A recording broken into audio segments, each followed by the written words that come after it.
Today we are at the EMO 2025.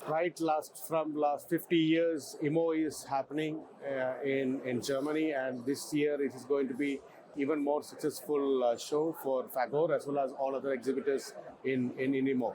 So we are expecting a lot of customers here from India as well as from Asia, and we have seen a good number of walk-ins also in the show. So this time FAGOR Automation have come up with the new series of encoders, which is called Series 3 for angular encoders for high precision table operations or spindle operations.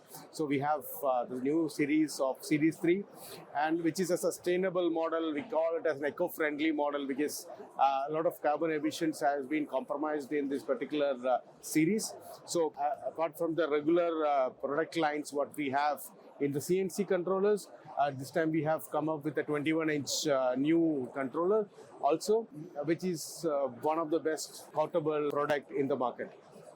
Okay, talking about the European presence and the Asian presence, very good reputation and very good market in the European, especially Germany. We have quite good number of sales happening.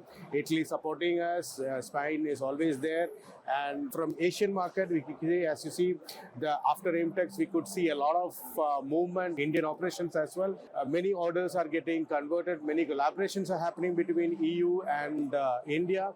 Now we all know that the FTA agreements between EU and India is in track. We expect this to be on paper in coming 6 months to 8 months. So this can move a lot of relation and the technology collaboration between India as well as EU.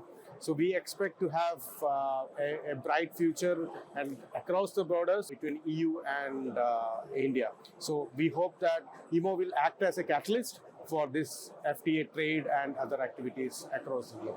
Thank you.